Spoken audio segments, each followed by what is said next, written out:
নমস্কার। সমস্ত মিথুন রাশি এবং মিথুন লগ্নের মানুষকে আমার প্রণাম। দীর্ঘ 12 বছর পর বৃহস্পতি, দেবগুরু বৃহস্পতি মিথুন রাশির অর্থ ঘরে তুঙ্গ থাকছে। অর্থাৎ কর্কট রাশিতে বৃহস্পতি তুঙ্গ অবস্থায় হবে, উচ্চ অবস্থায়, মানে বৃহস্পতি সর্বোচ্চ শক্তি নিয়ে আসবে কোথায়? সেটা মিথুন রাশির অর্থ ঘরে, টাকার ঘরে। কারণ মিথুন রাশির বিগত দিনে বিরাট নেগেটিভ সময় গেছে, বিরাট খারাপ সময়। আর যদি আপনি মিথুন রাশি হয়ে থাকেন বা মিথুন লগ্ন, আপনার জীবনে যদি খারাপ কিছু না হয়ে থাকে, জানবেন ঈশ্বরের কোনো বরদান বা ঈশ্বরের কোনো আশীর্বাদ আপনার উপর আছে।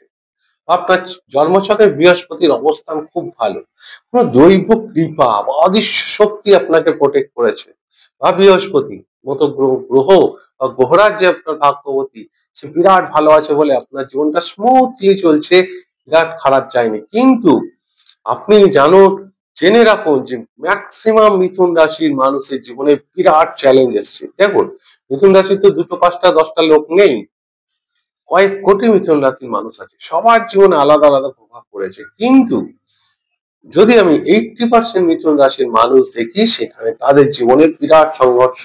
মিথুন লগ্নের বহু মানুষের চাকরি চলে গেছে, কর্ম, ব্যবসা ডামাডোল, বন্ধন, দেনা, লোন, এরকম পরিস্থিতি, মানসিক ডিপ্রেস, ঘুমের সমস্যা, ঘুমের জন্য ওষুধ, মেডিসিন ইউজ, এইরকম পরিস্থিতি, ঘুম আসছে না, এত সময় খারাপ, মেন্টাল ডিপ্রেস, কাউন্সিলিং করতে হয়েছে কিছু কিছু জনকে।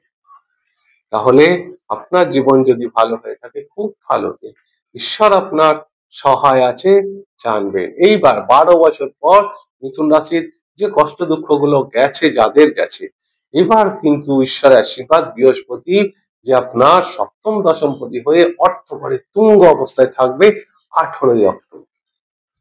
এবং বৃহস্পতি এই 2 নম্বর ঘরে বসে বাকি আপনার কর্মঘরে দৃষ্টি দেবে, যেখানে শনি মহারাজ বক্রী হয়ে আছে কর্মস্থানে। যে বলছিলাম না, বহুজনের চাকরি চলে গেছে।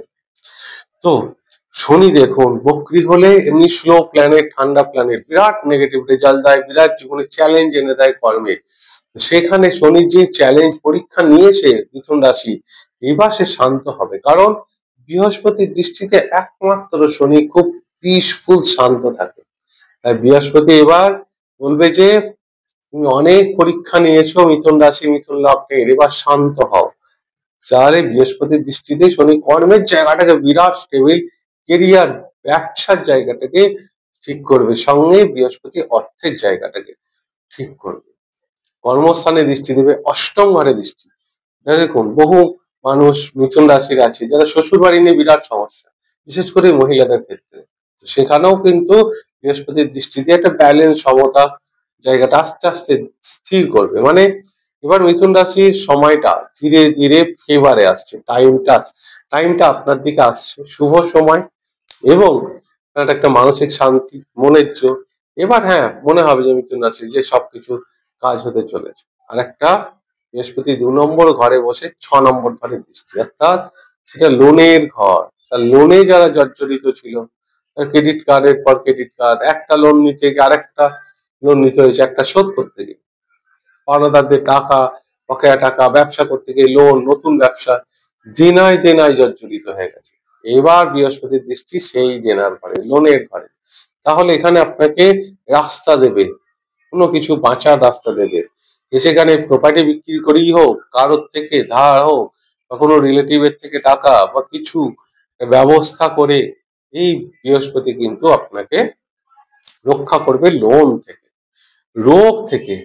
যারা মিথুন রাশির মানুষ রোগে রোগাক্রান্ত, বা প্রচুর টেস্ট করেছে, রোগ ধরাই পড়ছে না, সেই মিথুন রাশির জায়গাটাকেও ঠিক করবে।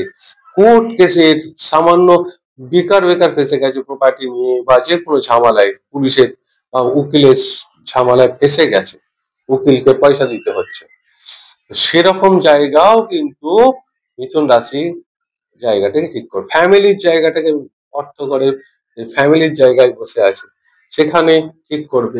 সাডেন কিছু চেঞ্জেস মিথুন রাশির জীবনে আসবে, কারণ অষ্টম ঘর এই দৃষ্টি, বৃহস্পতি অষ্টম ঘরটা খুব রহস্যের ঘর, এটা আমাদের মতো অ্যাস্ট্রোলজারদের ঘর।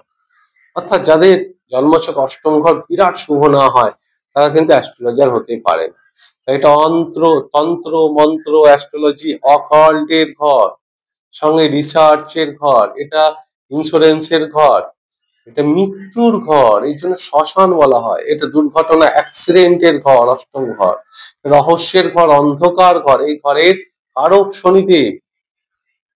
এটা দুর্ঘটনা, রক্তপাত, অ্যাক্সিডেন্ট, অস্ত্রোপচারের ঘর, এই যে অষ্টম ঘর, সেখানে দৃষ্টি দেবে। শ্বশুর বাড়ির ঘর, জীবনের সাডেন আপস অ্যান্ড ডাউন। অষ্টম ঘর লটারির ঘর, হঠাৎ বড় লোক হতে পারে, কোটিপতি হতে পারে, আবার অ্যাক্সিডেন্টে দুটো পাখিতে বাদ চলে যেতে পারে।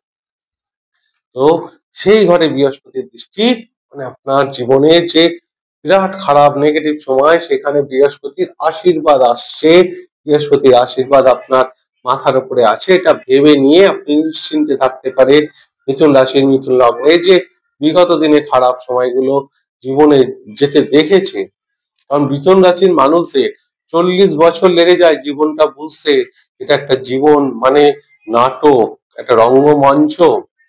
40-এর ওপর যে এত হার্ডওয়ার্ক সংঘর্ষের পর বিশ্রামের একটা সেতু, মানসিক সেতু, সেইখানে যে একটা লাইফে এক জায়গায় এসেছি যে এবার বিশ্রাম নিতে পারি, যে একটা মানসিক শান্তি, সেই জায়গাটা মিথুন রাশি তৈরি করবে এই দেবগুরু বৃহস্পতি। পরিবারের এবং ফ্যামিলির জায়গায়, সেখানে ফ্যামিলিতে গেট টুগেদার হতে পারে, পুরো ফ্যামিলিকে এক ছাদের তলায় এনে দিতে পারে। যদি ফ্যামিলিতে কোনো সমস্যা এসে থাকে, সেখানে ঠিক করবে বৃহস্পতি। ভাষা, স্পিচের কারক এখানে বৃহস্পতি। ভাষা, যারা স্পিচ, কমিউনিকেশন, মার্কেটিং এর জব করে যারা, তাদের জন্য এই বৃহস্পতি বিরাট পজিটিভ রেজাল্ট দেয়। ট্যুর ট্রাভেলস এর বিজনেস যারা করে, তাদের জন্য মার্কেটিং এটা ভালো। এটা হোটেল, রেস্টুরেন্ট, খাদ্যের যারা ব্যবসা করে, তাদের জায়গা ভীষণ ভীষণ ভালো। কারণ এই রাহু দৃষ্টি এই ঘরটায় আছে বৃহস্পতির ওপর। তাই শনির ওপর যে দৃষ্টি এখন চলছে, মানে চলবে 18 অক্টোবরের পর, বৃহস্পতি যে দৃষ্টি বক্র শনির উপর দেবে, সেটা ভীষণ ভালো সময় মিথুন রাশি, মিথুন লগ্নের জীবনে নিয়ে আসছে, কিন্তু বরদান হিসাবে আসছে। কারণ 12 বছর আগে এই ঘরে এসেছিল, কারণ বৃহস্পতি এই ঘরে আসলে সর্বোচ্চ শক্তি পায়, তুঙ্গ অবস্থায় থাকে। তাই মিথুন রাশির জীবনে ভালো একটা সময় অবশ্যই আসছে। যাই হোক, এই গেল সম্পূর্ণ ভিডিওটা। যদি ভিডিওটা ভালো লাগে তাহলে অবশ্যই চ্যানেলটিকে সাবস্ক্রাইব করতে ভুলবেন না, আর ভিডিওটিকে লাইক এবং শেয়ার অবশ্যই করবেন। আমি ঈশ্বরের কাছে প্রার্থনা করি সকলেই ভালো থাকুন এবং সুস্থ থাকুন। নমস্কার।